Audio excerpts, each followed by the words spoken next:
Parto da qui. Sono nata qui a Carbonara di Bari, in Puglia, un quartiere che nel tempo non ha mai cambiato volto. Frequentavo una scuola che affacciava su un ospedale abbandonato. Questo. Quello che vedevamo dalle finestre era questo pachiderma sgraziato, proiettato sul filo sottile delle nostre vite al di là di quelle vetrate. Questo ospedale era abbandonato allora ed è abbandonato anche oggi. L'effetto che una simile bruttura può fare nella vita di un adolescente è duplice. Da un lato ti schiaccia la capacità di visione, di prospettiva, ti fa venire un forte senso di sfiducia e allo stesso tempo anche, probabilmente nei casi più gravi, di indifferenza. L'altro lato invece è la voglia di allargare la vita, allargare la vista, ti porta quel forte senso di ingiustizia, di contrasto. Quello che ho ascoltato da quando sono nata attorno a me, un po' come abbiamo ascoltato oggi, ognuno di noi ha le proprie litanie e la mia avveniva in dialetto carbonarese e italiano. Assit das duat, mangi tutto, poi scrivi bene, non desitagliano le capid, non uscire da sola mezz'all'ere, si dice a Carbonara per dire non uscire da sola in piazza. E poi arrivavano le domande, utin uzid? E quando poi rispondevi sì o no, e quando vi sposate? E poi, e i figli? Oppure quando frequenti l'università e quando ti laurei? E la chiusa era poi sempre la stessa, non portare lo scompiglio in questa famiglia, il disordine. E ad ogni mia domanda le risposte variavano tra qui si è fatto sempre così, oppure qui è stato sempre così. A nessuno veniva in mente di dire scusate, ma se qui si è fatto sempre così ed è stato sempre così, non vi viene in mente di cambiare qualcosa se questi sono i risultati? A nessuno, nemmeno a me. In quel periodo infatti io onestamente avevo un pensiero fisso nella testa, che il mondo appartenesse agli altri, che il mondo dovessero farlo gli altri. Non perché io avessi un timore a, come dire, a confrontarmi con la vita, una mancanza di fiducia oppure un'incapacità a gestire il fallimento, la possibilità di fallire. No, io non mi ponevo proprio la domanda. Vivevamo un po', come dire, ordinatamente all'ombra del disordine. Concetti come proiezioni, futuro, tensione agonistica, idee per la collettività non erano assolutamente vicine al mio mondo. Come dirvi, io ero sui binari, un po' come le signore di Carbonara che in estate tirano fuori le sedie di legno oppure di plastica e stanno nel loro pezzo di strada e parlano. Quel pezzo di strada è il loro pezzo di strada e io ero sul mio. E lo tenevo pulito esattamente come fanno loro, con l'acqua e la candeggina, pulito e ordinato. A sconvolgermi è stata una telefonata alle 3 di notte di febbraio 2007. E attraverso quella telefonata è entrata nella mia vita la morte e la paura della morte e al contempo la vita e la paura della vita, di vivere. La prima reazione che ho avuto per gestire quel caos interiore che provavo dentro di me è stata quella di ricercare l'ordine, la pulizia, cioè tutto quello che mi era stato insegnato. E dentro di me ho sentito una forza dirompente, potente, che è diventata praticamente patologica. E questo per me ha significato diventare ipocondriaca. E praticamente per un paio d'anni, ogni settimana, entravo ed uscivo dagli ospedali oppure dai medici per sentirmi dire che, almeno dal punto di vista clinico, il mio fisico era in ordine. La strada verso il disordine è stata una strada molto lunga, faticosa, costosa proprio in termini emotivi e fisici, ma assolutamente strabiliante. Ho scoperto che l'ordine, in quanto sinonimo di giustizia, bellezza, verità, è una menzogna, è una limitazione culturale e che il disordine, come comunemente si crede associato al caos, al fallimento, alla devianza, all'inefficienza, alla sporcizia, non è proprio quello. Esattamente nella nostra società quello che noi pensiamo è che solitamente diciamo che l'ordine sia sinonimo di stabilità, ma appunto le colte signore di Carbonara vi racconterebbero come dell'acqua cheta bisogna avere paura, perché quello è un ordine solo in apparenza. Infatti l'ordine nella nostra società crea crisi di rigetto e quelli che oggi vengono chiamati disordini generazionali. Il 12,7% dei minori in Italia, secondo i dati di Save the Children, abbandona precocemente gli studi. E sapete perché? Perché molti ragazzi e molte ragazze non riescono a stare nel setting precostituito, nei tempi prestabiliti, nelle relazioni preimpostate. La stessa cosa nella nostra società, e lo ascoltiamo ogni giorno in cronaca, sta accadendo per gli studenti universitari. Sono tantissimi gli studenti e le studentesse che non riescono a stare nel corso degli studi ed è per questo che hanno un sacco di problemi psicologici. Ma per la nostra società queste persone sono esattamente fuori corso, sono esattamente fuori dall'ordine deciso, sono esattamente fuori dal tempo standard, sono fuori dalle aspettative. Insomma, sono fuori dal si è sempre fatto così. Ma che cosa succede se continuiamo ad orientare le persone, i ragazzi, in questo modo? Succede esattamente come questo, come l'ospedale abbandonato. E vi spiego perché, ve ne parlavo anche prima.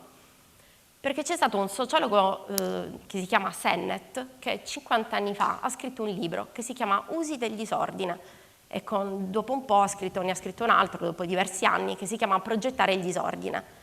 Sennett spiega che quando si progettano le città è importante tenere in considerazione la variabile dell'imprevisto, il disordine, perché città che sono progettate troppo ordinate sono città fragili, ovvero non riescono poi a gestire l'imprevisto che arriva nella vita delle comunità e delle persone.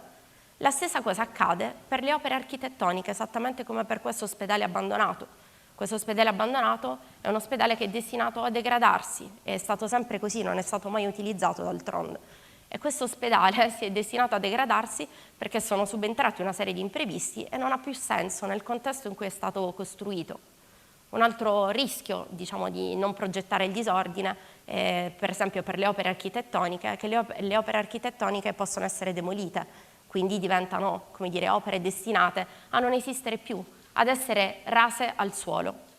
E allora Sennett ci spiega perché è importante allenare le capacità trasformative attraverso l'imprevisto. Vi voglio raccontare quando ho fatto l'Erasmus, avevo 20 anni, sono stata a Valencia e poi l'ironia della sorte, un po' il mio destino, il mio percorso mi ha portato fino a qualche mese fa ad essere a capo dell'agenzia italiana che in Italia gestisce l'Erasmus Youth. E nella mia vita, onestamente, ho parlato con tantissimi ragazzi e tantissime ragazze. E quello che io ho sempre colto è sì un problema di orientamento, però allo stesso tempo anche una forte mancanza di disorientamento. È incredibile pensare alla mancanza di disorientamento, però se voi pensate all'Erasmus, mi dite il motivo per cui tanti ragazzi e tante ragazze vengono incoraggiati a fare questa esperienza? Sì, per visitare altre università, per acquisire altre competenze tecniche, ma soprattutto per gestire l'imprevisto, per imparare a gestire il disordine. E sapete qual è la cosa che più si trattiene di questa esperienza? I ragazzi quando tornano dall'Erasmus, e immagino che qualcuno di voi sicuramente l'avrà fatto, trattengono di questa esperienza il tutto, il non ho mai fatto così, oppure il tutto il fuoricorso, tutto quello che è fuori da quello che era previsto dal loro, per esempio, piano di studio o dall'esperienza che si erano prefissati di fare. E allora, come mai Sennett ci propone di, come dire, progettare il disordine nelle città e noi non riusciamo a fare questo quando preimpostiamo i percorsi per le persone? E soprattutto, ognuno di noi è testimone del fatto che nella nostra vita, quando gli eventi che ci sconvolgono di più, sono tutti quelli che non ci aspettiamo, sono tutti quelli che in inglese definiremmo disordinary, fuori dall'ordinario. Invece noi continuiamo a voler piegare le nostre soggettività, le nostre unicità, ad omologarle nell'ordinario, in percorsi preconfezionati, preimpacchettati. Ed è per questo che io stasera vi parlo di progettare, di diseducare all'ordine. Diseducare all'ordine, sì. Diseducare all'ordine per me significa principalmente 3 cose. La prima, progettare percorsi di disorientamento. Significa disinnescare la morsa dell'aver instradato tantissimi percorsi di formazione per i ragazzi come cavalli con i paraocchi. Io ovviamente non è che sto promuovendo l'anarchia né la rivoluzione verbale, però sto dicendo che è importante invece nella vita anche disorientare, riuscire a far conoscere anche il valore del disordine. E questo è importante soprattutto perché dobbiamo Ognuno di noi deve riuscire a capire che talvolta capita che quello che ci siamo prefissati, che delle aspettative possono essere assolutamente disattese. Nella nostra società, tra l'altro, in questo momento, secondo me, c'è una forte corsa verso il fallimentismo, come se la cultura del fallire fosse diventata una moda. Invece la cultura del fallire è utilissima, soprattutto perché ci consente di capire che cosa succede quando si passa attraverso il disordine. E quindi per questo parlo di progettare percorsi di disorientamento. Il secondo punto, invece, riguarda queste giostre. Perché la nostra vita, appunto, ci muoviamo disordinatamente, esattamente come queste giostre che ti fanno volare. C'è un'unica differenza. Ognuno di noi nella nostra vita dovrebbe avere diritto ad avere almeno un punto di riferimento stabile. Esattamente quando ci mettiamo su queste giostre così, ti fanno volare, però tu sei tenuto ben stabile al pilone centrale. E quindi per disorientare c'è bisogno però allo stesso tempo di avere un punto di riferimento stabile. Il terzo punto invece riguarda la progettazione dei percorsi di istruzione e di studio che siano davvero sorprendenti, perché i percorsi di studio oggi spesso sono legati ai traguardi su carta. Abbiamo la fretta di traguardare su carta, abbiamo bisogno di quel traguardo su carta. Invece noi ci dobbiamo rivolgere appunto all'istruzione, all'educazione, per fare dei percorsi che siano davvero sorprendenti, che ci disorientino, che ci sconvolgano rispetto all'ordinario al quale noi siamo abituati o siamo stati magari abituati. La scuola, l'università, il lavoro ci avvicinano sempre più a contenuti chiaramente anche di qualità, però allo stesso tempo ci devono poter avvicinare anche al concetto di felicità, che a pensarci bene però, e questo l'abbiamo letto ovunque, felicità, come dire, in inglese si dice happy, che ha la stessa etimologia, ha la stessa radice di happen, che significa accadere. E quindi noi attraverso questi percorsi dovremmo semplicemente imparare ad essere felici accettando il fatto che mentre siamo sulla strada tutto può accadere. E sapete dov'è che spesso tutto accade? Nelle famiglie. Perché le famiglie, no, sono quel posto dove spesso ci sono i tentativi di piegare la soggettività dei componenti in nome di un ordine condiviso. E per me l'emblema di questo che sto dicendo è la famosa sedia piena di vestiti nella stanza di un ragazzo, avete presente?